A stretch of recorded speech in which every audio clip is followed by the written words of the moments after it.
Welcome back to another episode of Tube Talk, Albert. Thank you, Sophie. Thank you for welcoming me. That's fine. After we had a hiatus last week. Oh yes, we were off camping, and which we apologise for. It was a short week and we actually had to leave on Wednesday after school and work and for our special trip. So because of that we didn't have the opportunity to do it. Yeah, but we need to apologise to our viewers, don't we? But we also have to wish everybody that they had a good Merry Christmas, Merry Easter. Happy Easter. Hope everybody had an awesome Easter. The Easter Bunny was kind to them and bought them lots of chocolate. Easter Bunny was very kind to us. He was. We got some Lindor chocolate actually. Quite fancy. Yeah. A nice Lindor bunny I got in my basket. Not that I need it. I enjoyed it. Everyone needs chocolate on Easter. That's true. That is true. So, to make up for our lack of tube talking, we have got the most chock-a-block weekend that Go Racing has ever seen. Well, potentially our biggest, not in terms of numbers, but potentially our biggest weekend ever. Money-wise and potential and things. It's very, very exciting. Yeah, it is exciting. And I get on a plane. Well, actually, I get on a plane on tomorrow, on Friday. Oh yeah, because by the time this goes up, and go to Sydney. Yes, for the endless sails. Well, first of all, for the championships. So it's a massive 2 days of racing. We'll get into that though. Yeah, and also for the English sales the following week. Nice. Healing sales. I thought you said endless. Endless. So we need to start, I think, with the very, very exciting two horses racing at the championships. Now, first one is What's the Story? And the Australian Derby, which is the first day of the championships, who is in a $2 million race. I think it must be one of the biggest race Go Racing's ever been part of. No, it's not. We had Rude Awakening in the Golden Slipper, which is worth more than $3 million. Oh my gosh. Well, one of the biggest. It's definitely up there. And it is drawn barrier number 4. Amazing. And the time it's on TV is 10 to 6 New Zealand time. Yeah, really, really exciting. He's a very good horse, and it's an important race for a couple of reasons. One, obviously it's a $2 million race, Australian $2 million. And is it even more in New Zealand money? Yeah, it's about 2.2 million. It's crazy. New Zealand money, and it's a really exciting race for that reason. But also because he's a colt, and he's the only Group 1 performed colt by Savabeel ever. Yeah. You're waving me. Do you want to come forward or back? Back. That was the general idea. Okay. Perfect. So he's the only Group 1 performed Savabeel colt ever. Now, if he is to win on Saturday, he's stallion. He's a stallion. He's potentially a stallion. So his value will go up enormously. So he's really, because he's very well bred. So it's very exciting. He'll have no problem with the distance at 2400. He hasn't run since the Derby. In the New Zealand Derby, he ran second by a head or half a head, and in that race he ran the fastest last 200 metres of the Derby, and his 200 metres was faster than every horse in the Sprinters Darley Plate and the Sprinters Mr. Tiz Trophy, except for one in each race. So he's got a really good turn of foot at the end of that. Blake Shin, one of the top jockeys in Australia, rides. There's a couple of little queries, not things necessarily against him, but queries. One of them is he's in barrier. One of them is it's a wet track at the moment, and we'd like it to be a dry track. If it's a dry track, he's got a better turn of foot. So we're going to have to see how that dries out. The other thing is that his flight was delayed by a day, and he didn't fly out till Thursday night. Not overly concerned about that. He only has to travel from Takanini. It's a very short trip, and it's actually a quicker trip to Sydney than it is to Wellington. So not overly concerned about that, and exciting. Really looking forward to it. Awesome. And also we've got a certain somebody to thank for our awesome barrier draw, Dad. Yes, we do. So David Stallworthy in Sydney, one of our friends and owners, he went along and we asked him to do the barrier draw for us, and he said, "What do you want?" I said, "Between 4 and 7." He was the first horse called. David went up and he pulled barrier 4. So he's a legend. Amazing. Yeah, might owe him a dinner in Sydney. So that was cool. There we go. Okay, next one, which is also a pretty big race. I should actually say as well, what's the story? He galloped on Tuesday, and he galloped very well. Sam Spratt rode him and said he's gone ahead since the New Zealand Derby. And when she asked him to quicken from the 600, he really had a turn of foot. So he's spot on. Awesome. So, it's still a big race, but just not as big.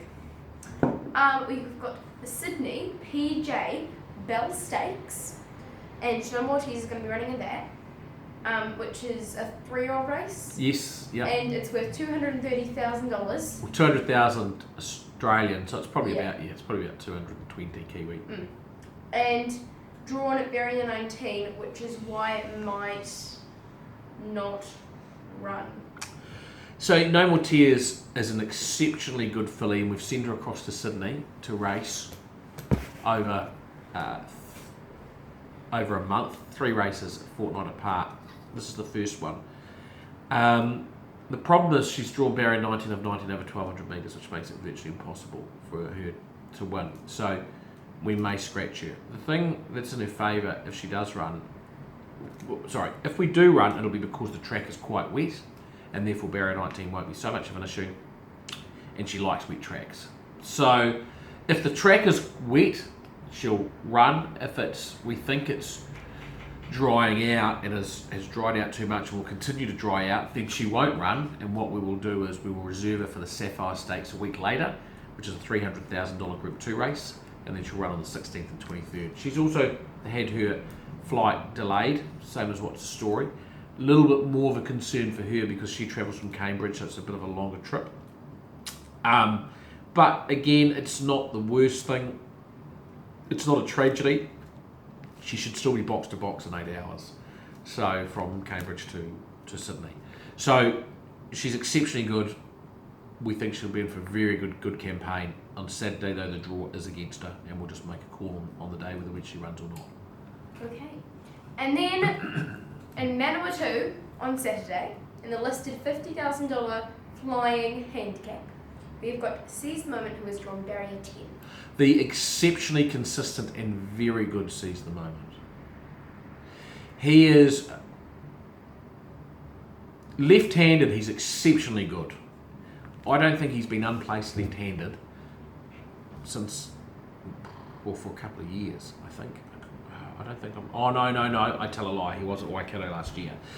1,400 metres suits him perfectly. He gets him with a good weight. Michael McNabb rides him because Danielle Johnson's suspended. He goes down there. He's drawn barrier 10. He always draws wide. It doesn't seem to bother him. He's a tough gelding. He can roll forward and he can keep running, and he's a good chance. Marbeel is the horse to beat. He beat him in the anniversary handicap. He carries less weight than him on Saturday, and he is definitely the horse to beat, and he will probably start favourite, and I think we'll be second favourite, but we were a very good each way chance. Awesome. And then our next runner is on Friday at Rotorua.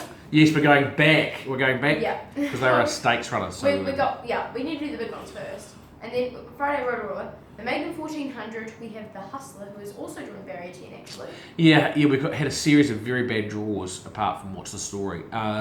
He's drawn... But let's face it, if we have to have a bad draw, if we have to have a good draw, let's hope it's What's the Story. Well, this week, with $2 million race, if you got one good draw, it's good to be that one. Yeah, you probably want it to be him. The Hustler, he's been going really well. He won a trial a couple of weeks back, and his work this week's been very good. The concern is the barrier 10, and I think we probably still will run and sort of push forward on him. And as long as we don't get caught off the track, I think that the track will be in the dead range, and I think he will run a nice race and improve for it. But I think he is. If he draw barrier 3 or 4, I'd say he's a good each way chance. From barrier 10, I think he is an each way chance. Yeah, and I think he'll improve. Awesome. And then also on Friday at Rotorua in the Maiden 1560, we have got Demelza. Yeah, so Demelza, again, may not run. She's drawn barrier 9 of 10. Now, the issue with her is she's just a bit of a sook at the moment, and so when she's got other horses surrounding her, she just sort of gets a bit nervous and backs out, and she keeps, in her 2 runs to date, she's backed herself out to last, and then she's finished off really well, but she's been too far off them. And from a wide draw, if she's got no horses surrounding her, then it's going to be quite easy for her to back off again and get quite far back in the field. So we really wanted a good draw for her, so she could posse up and get a bit of confidence. So she hasn't got that. Saying that, the tracks are still a slow 7, so we'll wait for tomorrow morning, because if there's 3 or 4 scratchings and it comes down to a 6 or 7 horse field, well, we may decide to run, because even if she gets back, she won't have that much ground to make up. So we'll see what happens with her. We really like this filly. We like her a lot.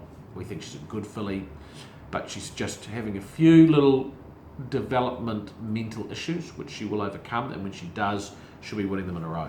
So we'll see what happens tomorrow, whether we start her or not. And also the Hustler and Demelza are both being ridden by the same jockey. And seize the moment, Michael McNabb. There we go. Nappy, our Italian jockey. Next week, Next week, we're going back to the English sales. yes, not the endless sales. Not the endless sales, the English sales. So the English sales runs from Tuesday to Thursday. So after the races Saturday, we'll be going to the sales, or well, not after the races, on Sunday. We'll be inspecting horses. It is the premier Australian sale of the year, and we're going to go over there and we're going to look to buy 1 to 2 horses.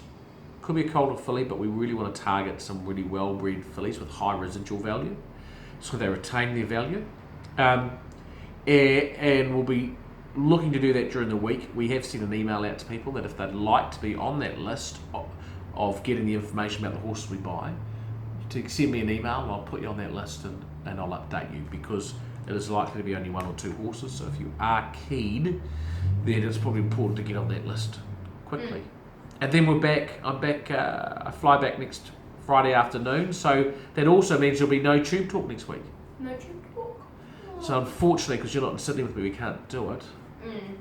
Well, I could be in Sydney with you, Dad, but you haven't invited me to go, No. have you? No. Actually, we're doing Unless... something pretty cool this weekend. What? Yeah. We're doing the Wheatbix Kids Triathlon. You so are. I go to Sydney anyway. Yeah, you, Kate and Doug are all going out to the Wheatbix Our Triathlon. first one. Yeah, that's pretty cool. I'm sad to miss it, but you're going to send me some photos, aren't you? I'm sad to miss out on Sydney, Dad. And then, but as you said, you got the triathlon. Yeah. And then, so then we'll be back in 2 weeks' time with Tube Yes. Talk. In a fortnight. Tube Talk. In a fortnight, and so good luck to everybody with horses running this week.